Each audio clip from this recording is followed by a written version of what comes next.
세계 2위 경제대국 14억 인구의 거대한 자본이 파도처럼 밀려들 때 조지아가 허락한 시간은 단 30일이었습니다. 반면 지도 반대편의 한국인들에게는 정착까지 허용하는 압도적인 365일을 내어주었죠. 이상하지 않나요? 돈이 흐르는 곳에 문을 열어야 할 외교 논리가 왜 조지아에서는 거꾸로 작동하는 걸까요? 사실 이건 단순한 비자 정책이 아닙니다. 강대국들의 칼날 끝에서 살아남기 위해 작은 나라 조지아가 피로 써내려간 생존의 유언장에 가깝습니다. 그들은 왜 중국의 막대한 지갑 대신 한국의 손을 잡았을까요? 단순히 우리가 반가워서일까요? 아니면 우리가 모르는 거대한 지역적 도박이 숨어 있는 걸까요? 오늘 조지아가 문내계국에게만 허락한 실내의 클럽, 그리고 그 안에서 한국이 갖는 소름 돋는 의미를 파헤쳐 보겠습니다. 지금 시작합니다. 보통 우리가 해외여행을 갈 때 무비자로 입국할 수 있는 기간은 길어야 30일에서 90일 정도입니다. 이건 국제적으로 통용되는 일종의 약속이죠. 돈 좀 쓰고 구경 좀 하다가 기간 지나면 깔끔하게 돌아가라는 뜻입니다. 환영은 하지만 우리 땅에 뿌리는 내리지 말라는 무언의 경계이기도 하죠.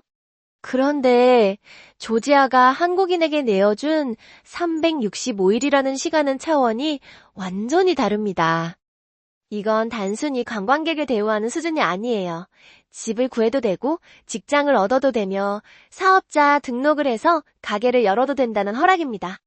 즉, 뜨내기 손님이 아니라 현지인처럼 정착해서 살아도 좋다는 거주권에 가까운 파격적인 혜택인 셈이죠.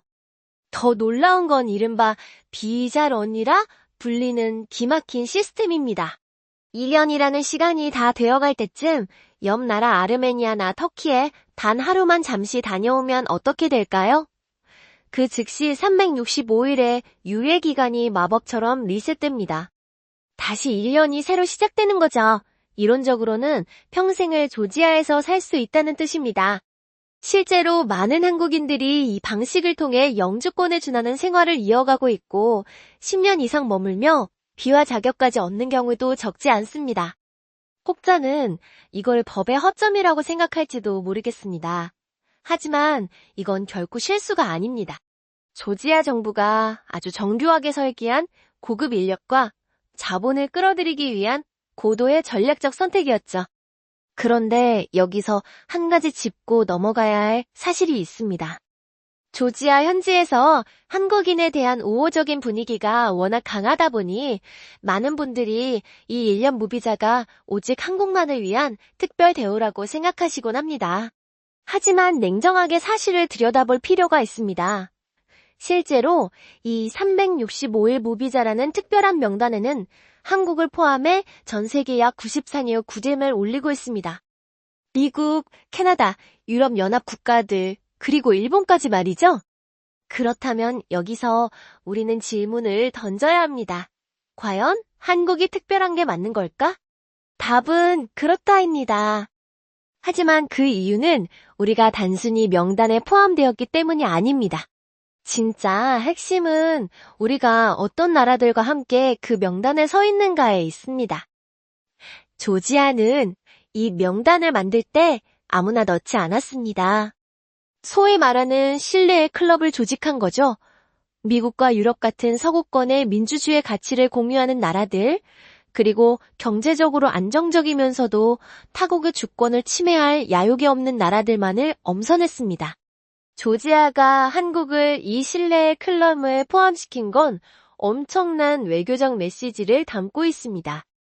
그들은 한국을 저 멀리 아시아의 작은 나라로 보는 게 아니라 서구 선진국들과 어깨를 나란히 하는 문명화된 민주국가로 공식 인정한 겁니다. 전 세계 수많은 나라들 중 조지아가 진심으로 문을 열고 우리 땅에서 함께 살자고 손을 내민 몇 안 되는 파트너 중 하나가 바로 대한민국이라는 사실. 이 365일이라는 숫자는 단순한 기간의 차이를 넘어 조지아가 한국이라는 국가의 브랜드와 국민성을 얼마나 깊이 신뢰하고 있는지를 보여주는 가장 강력한 증거입니다. 그들은 알고 있었습니다. 한국인은 다른 강대국들처럼 자본을 앞세워 조지아의 항만이나 철도를 빼앗으려 하지 않는다는 것을요. 대신 한국인은 그들의 문화를 존중하고 성실하게 일하며 조지아의 경제 생태계에 건강한 에너지를 불어넣어 줄 것이라는 확신이 있었던 겁니다.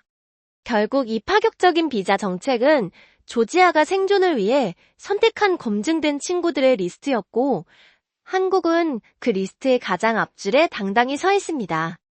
하지만 조지아가 단순히 친절해서 혹은 한국인이 좋아서 이런 파격적인 문을 열어준 걸까요?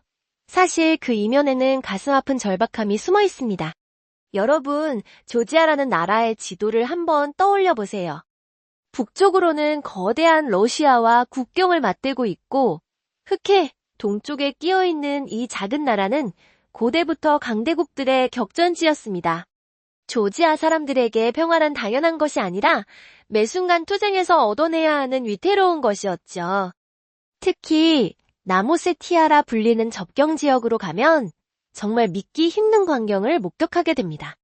전문가들이 크리핑 어넥세이션, 즉 슬금슬금 진행되는 합병이라고 부르는 소름 돋는 현상입니다. 어느 날 아침 잠에서 깬 마을 주민이 평생 자기 땅이었던 밭으로 나가보니 하룻밤 사이에 러시아군이 설치한 철조망이 수미터 남쪽으로 내려와 있는 겁니다. 어제까지 내 집 마당이었던 곳이 오늘 아침 갑자기 러시아 땅이 되어버리는 기막힌 현실. 러시아군은 이런 식으로 국경 울타리를 아주 조금씩 남쪽으로 밀어붙이고 있습니다. 울타리가 이동할 때마다 조지아의 영토는 한 뼘씩 사라지고 주민들은 졸지에 자기 집에서 쫓겨나거나 난민이 됩니다. 국경이 마치 살아있는 생물처럼 움직이며 나라를 갉아먹고 있는 셈이죠. 이런 상황에서 조지아의 모든 국가 정책은 단 하나의 질문으로 귀결됩니다. 어떻게 하면 이 거대한 위협 앞에서 나라를 지켜내고 살아남을 것인가? 비자 정책 역시 이 생존 전략의 연장선상에 있습니다. 2008년 8월 전 세계가 베이징 올림픽의 화려한 개막식에 환호하고 있을 때 러시아 탱크는 조지아 국경을 넘었습니다. 전쟁은 단 5일 만에 끝났고 그 결과 조지아는 전체 국토의 20%를 러시아에 빼앗겼습니다. 5평짜리 집에서 1평을 강제로 빼앗긴 셈인데 그 상처는 지금도 현재 진행형입니다. 상황이 이렇다 보니 조지아 입장에서는 돈을 많이 싸들고 오는 손님이라고 해서 무턱대고 반길 수가 없습니다. 특히 러시아와 전략적 동반자 관계인 중국의 자본은 조지아에게 기회이자 동시에 거대한 위협으로 다가옵니다. 중국인 관광객이 몰려와 단기적인 경제 이득을 줄 수는 있겠지만 그 거대 자본이 조지아의 핵심 인프라를 장악하고 정치적 영향력을 행사하기 시작하면 어떻게 될까요? 러시아의 물리적 압박에 중국의 경제적 종속까지 더해진다면 조지아라는 나라는 지도에서 영원히 사라질지도 모른다는 공포를 느끼는 겁니다. 그래서 조지아는 아주 냉정하고 치밀한 계산기를 두드리기 시작했습니다.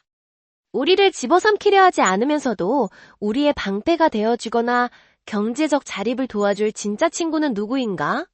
그들은 단순히 돈의 액수를 본 것이 아니라 그 돈에 담긴 의도를 읽으려 노력했습니다.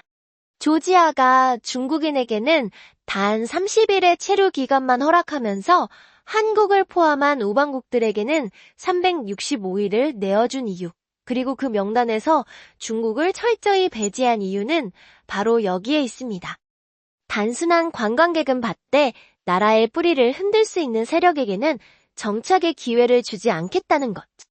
반대로 한국처럼 민주주의 가치를 공유하고 조지아를 위협할 힘도 의도도 없는 나라들에게는 안방까지 내어주며 혈맹에 가까운 신뢰를 보내는 것. 이것이 바로 강대국들 틈바구니에서 살아남기 위해 조지아가 선택한 가장 처절하고도 영리한 생존의 방식이었습니다. 조지아에게 비자 정책은 행정 절차가 아니라 적과 아군을 가려내는 최후의 보루였던 셈입니다. 외국 자본이 들어와 도로를 깔아주고 항만을 지어준다는 것, 언뜻 듣기에는 축복처럼 들립니다. 하지만 세상에 공짜 점심은 없죠. 특히 그 자본의 출처가 중국이라면 이야기는 완전히 달라집니다. 우리는 이미 스리랑카의 사례를 통해 그 비극적인 결말을 목격했습니다. 인도양의 작은 섬나라 스리랑카는 중국에서 막대한 돈을 빌려 한반토타 항구를 건설했습니다. 하지만 경기가 어려워지고 빚을 갚지 못하게 되자 결국 항구 운영권을 99년 동안 중국에 넘겨줘야 했습니다. 12만 가까운 시간 동안 자기 나라의 전략적 요충지를 남의 나라의 통째로 저당 잡힌 셈입니다. 이런 일은 스리랑카뿐만이 아닙니다. 파키스탄, 잠비아, 케냐 등 수많은 나라가 중국의 1대1로 프로젝트에 올라탔다가 감당할 수 없는 채무의 늪에 빠졌습니다. 중국은 빚을 갚지 못하는 나라들의 인프라나 자원 채굴권을 차례로 회수하고 있죠. 조지아가 이런 전례를 모를 리 없습니다. 조지아 입장에서 중국 자본은 달콤한 사탕이 아니라 한 번 마시면 온몸에 퍼지는 독이 든 성배와 같았습니다.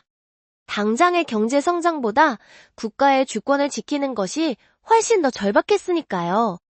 여기서 우리는 아주 중요한 질문을 던져야 합니다. 370만 명의 작은 나라 조지아도 국가의 존엄을 위해 중국의 거대 자본에 아니오라고 말하는데 왜 더 크고 강한 나라들은 종종 그 유혹 앞에서 주저하는 걸까요? 조지아는 우리에게 아주 차가운 각성을 촉구합니다. 중국인에게 단 30일의 체류 기간만 허락한 것은 당신의 돈은 받겠지만 우리의 미래는 팔지 않겠다는 강력한 선언입니다.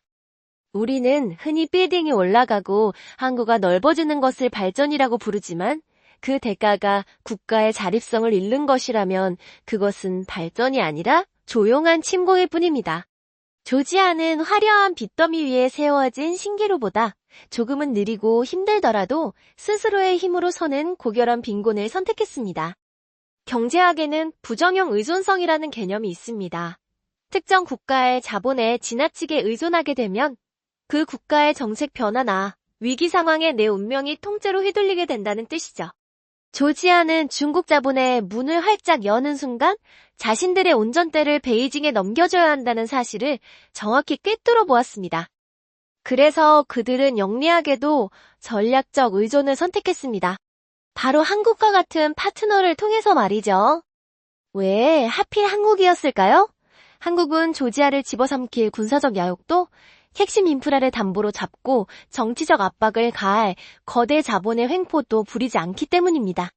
한국 기업이 조지아에 진출하고 한국인이 365일 머물며 경제활동을 한다고 해서 조지아의 항구 운영권이 서울로 넘어갈 걱정은 없습니다.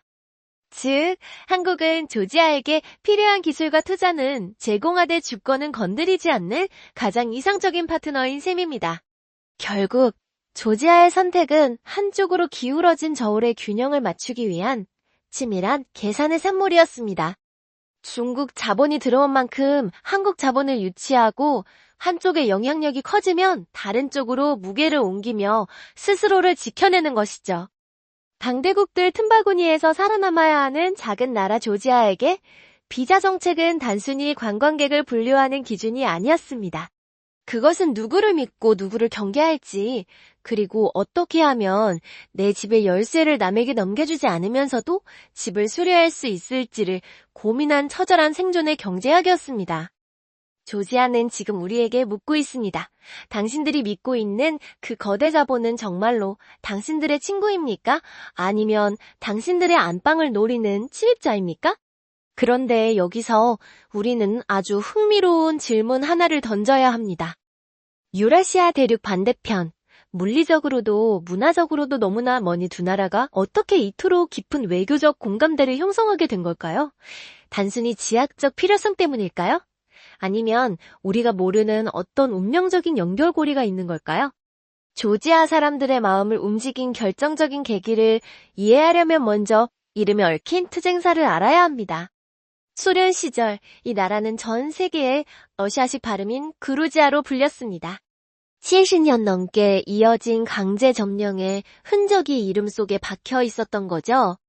독립 후 조지아 정부는 간절히 요청했습니다. 우리를 더 이상 러시아식 이름으로 부르지 말아달라. 국제사회에서 통용되는 영어식 명칭인 조지아로 불러달라고요. 하지만 많은 국가들이 이 요청을 사소하게 여기며 무시했습니다. 오랜 관습을 바꾸는 게 귀찮다는 이유였죠. 그때 가장 먼저 손을 들어준 나라 중 하나가 바로 한국이었습니다. 2022년 한국 외교부는 공식적으로 조지아라는 명칭을 채택했습니다.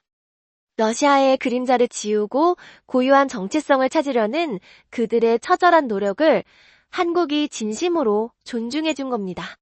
조지아 사람들에게 이건 단순한 명칭 변경이 아니었습니다. 자신의 진짜 이름을 불러준 첫 번째 친구를 얻은 것과 같았죠. 심리학자들은 이를 역사적 거울 효과라고 부르기도 합니다.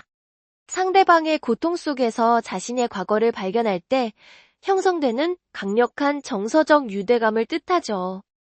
실제로 조지아와 한국은 놀라울 정도로 닮은 생존 DNA를 공유하고 있습니다. 한국 역시 강대국들 틈바구니에서 35년간 식민 지배를 받았고 전쟁으로 폐허가 된 땅 위에서 기적을 일궈낸 역사를 가지고 있잖아요.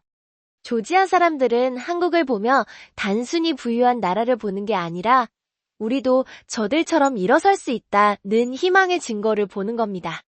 이것이 바로 조지아가 한국인에게 365일이라는 안방의 열쇠를 건넨 진짜 이유입니다. 그들은 알고 있습니다.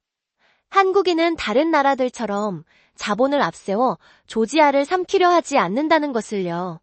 같은 아픔을 겪어본 사람만이 가질 수 있는 예의, 상대방의 자존심을 건드리지 않으면서도 실질적인 도움을 줄 수 있는 유일한 파트너가 한국이라는 사실을 조지아는 본능적으로 느낀 겁니다. 강대국의 짓밟힘 속에서도 고유의 언어와 문화를 지켜낸 두 민족. 조지아의 비자 정책은 결국 이 닮은 꼴 상처를 가진 친구에게 보내는 가장 따뜻한 연대의 메시지였습니다. 한국인이 조지아 거리를 걸을 때 현지인들이 유독 환한 미소를 지어주는 이유, 그것은 우리가 그들의 가장 아픈 시절을 함께 기억해주고 그들의 진짜 이름을 불러준 유일한 나라였기 때문일지도 모릅니다. 결국 이 1년 무비자 정책은 경제적 계산을 넘어 두 민족의 영혼이 맞닿은 지점에서 탄생한 신뢰의 증명서인 셈입니다. 하지만 우리가 지금 보고 있는 이 기회의 문이 언제까지나 평화롭게 열려 있을 거라 장담할 수 있을까요? 사실 지금 조지아의 내부는 그 어느 때보다 뜨거운 혼란과 갈등 속에 서 있습니다. 조지아는 아주 오랫동안 유럽연합-EU와 나토 가입을 국가의 명운을 건 목표로 삼아왔습니다. 헌법에 명시될 정도로 국민적 합의가 확고했죠. 러시아의 그림자에서 벗어나 진정한 유럽의 일원이 되는 것. 그것이 조지아 사람들이 꿈꾸는 미래였습니다. 그런데 최근 상황이 급변했습니다. 2024년 말 친러시아 성향의 여당이 승리한 이후 정부는 충격적인 발표를 내놓았습니다. 2028년까지 EU 가입 협상을 중단하겠다는 선언이었죠. 국민 80%가 지지하는 꿈을 정부가 단칼에 베어버린 겁니다. 수도 트빌리시의 거리는 순식간에 시위대의 함성으로 가득 찼습니다. 물대포와 최루탄이 난무하고 수백 명이 체포되는 아비규환 속에서도 시민들은 유럽연합의 깃발을 놓지 않았습니다. 조지아는 지금 유럽으로 향하는 길목에서 멈춰 설 것인가, 아니면 다시 과거의 굴레로 돌아갈 것인가를 두고 처절한 내용을 겪고 있습니다. 여기에 조지아의 발등에 떨어진 또 다른 불은 바로 심각한 인구 유출 문제입니다. 독립 이후 30년 동안 전체 인구의 30%에 달하는 12만 명이 고국을 떠났습니다. 젊은이들이 미래가 보이지 않는 땅을 뒤로하고 유럽과 미국으로 이민을 떠나면서 나라는 일할 사람도 아이 울음소리도 사라지는 위기에 처했죠. 이 거대한 구멍을 메우기 위해 조지아 정부가 꺼낸 카드가 바로 외국인 유입입니다. 산셀료 무일, 무비자 정책은 단순한 호의가 아니라 비어가는 영토를 채워줄 사람들을 향한 절박한 초대장인 셈입니다. 특히 인터넷만 있으면 어디서든 일하는 전 세계의 디지털 노마드들에게 조지아는 천국과도 같은 거점이 되었습니다. 세금 혜택을 주고 거주를 장려하며 어떻게든 나라의 활력을 유지하려 애쓰고 있죠. 아이러니하게도 2022년 우크라이나 전쟁 이후 수만 명의 러시아인들이 징집을 피해 조지아로 몰려드는 기막힌 상황까지 벌어졌습니다. 어제까지 우리 땅을 뺏으려던 나라의 사람들이 이제는 피난처를 찾아 우리 안방으로 들어오는 현실. 조지아 사람들의 심정은 복잡할 수밖에 없습니다. 그래서 정치적 부담이 전혀 없고 성실하며 경제적 활력을 불어넣어줄 한국인 같은 파트너가 그들에게는 더욱 간절하고 귀한 존재인 겁니다. 하지만 지금 조지아가 처한 이 정치적 불확실성은 우리에게도 중요한 신호를 보내고 있습니다. 지금 열려있는 이 일련의 기회가 5년 뒤, 10년 뒤에도 유지될지는 아무도 모릅니다. 정권의 향방에 따라 혹은 러시아의 압박에 따라 이 문은 언제든 좁아질 수 있습니다. 조지아는 지금 거대한 역사의 소용돌이 한가운데 서 있고 우리가 누리는 이 특별한 혜택은 어쩌면 이 폭풍전야에 허락된 마지막 기회의 창일지도 모릅니다. 오늘 우리가 조지아를 단순한 여행지가 아닌 긴박한 국제정세의 거울로 바라봐야 하는 이유가 바로 여기에 있습니다. 지금까지 조지아가 왜 중국에게는 단 30일의 문을 열고 우리 한국에게는 365일이라는 안방의 열쇠를 건넸는지 그 숨겨진 이면을 살펴봤습니다. 결국 조지아의 비자 정책은 단순한 행정 절차가 아니었습니다. 그것은 강대국들의 거센 파도 속에서 작은 나라가 살아남기 위해 선택한 차갑고도 정교한 전략, 즉 신뢰의 외교였습니다. 당장 눈앞에 보이는 거대한 자본의 유혹보다 국가의 주권과 안보라는 본질적인 가치를 지키기 위해 그들은 누구를 믿고 누구를 경계해야 할지 명확히 선언한 셈입니다. 하지만 여기서 우리는 한 가지를 명심해야 합니다. 이 365일이라는 기적 같은 시간은 영원히 보장된 약속이 아니라는 사실입니다. 역사는 늘 예기치 못한 방향으로 흐르고 조지아의 지정학적 상황은 지금 이 순간에도 격하게 요동치고 있습니다. 만약 내일 아침 갑자기 정권이 바뀌거나 러시아의 압박이 임계점을 넘거나 혹은 거대 자본의 논리가 모든 명분을 압도하게 된다면 어떻게 될까요? 지금 활짝 열려있는 이 기회의 창은 단 하룻밤 사이에도 굳게 닫힐 수 있습니다. 1년이라는 숫자가 순식간에 30일로, 아니 그보다 더 짧은 경계의 숫자로 변할 수 있다는 뜻입니다.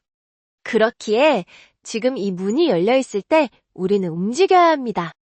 조지아가 우리에게 보여준 이 이례적인 환대는 한국이라는 국가 브랜드와 우리 국민이 쌓아온 신뢰에 대한 배당금입니다. 디지털 노마드로서 새로운 삶을 꿈꾸든 기업가로서 새로운 시장을 개척하든 지금 이 순간이야말로 조지아가 내민 손을 잡을 가장 적절한 시기일지 모릅니다. 하지만 그 과정은 단순히 혜택을 누리는 소비자의 태도가 되어서는 안 됩니다. 조지아가 우리를 신뢰한 만큼 우리 역시 그들의 주권을 존중하고 그들의 경제 생태계에 진정으로 기여하는 파트너가 되어야 합니다. 그래야만 이 소중한 기회의 창이 더 오래, 더 넓게 유지될 수 있을 테니까요. 여러분은 어떻게 생각하시나요? 조지아가 거대 자본의 유혹을 뿌리치고 선택한 이 생존 전략이 과연 현명한 선택이었을까요? 아니면 당장의 경제 성장을 위해 더 실용적인 길을 택했어야 했을까요? 여러분의 의견을 댓글로 남겨주세요. 조지아의 선택을 지지하시나요? 아니면 위험한 도박이라고 보시나요? 오늘 영상이 복잡한 국제정세와 그 속에 담긴 한국의 가치를 이해하는데 도움이 되셨다면 구독과 좋아요 부탁드립니다. 저희 채널은 뉴스 이면에 숨겨진 진짜 맥락을 파헤쳐 여러분께 가장 날카롭고 깊이 있는 통찰을 전해드립니다.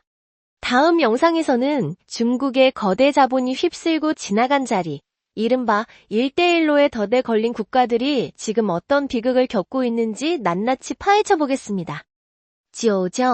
9년 동안 항구를 빼앗긴 스리랑카부터 국가부도 위기에 처한 아프리카 국가들까지 그 충격적인 실상을 함께 확인하시죠. 시청해주셔서 감사합니다. 다음 영상에서 뵙겠습니다.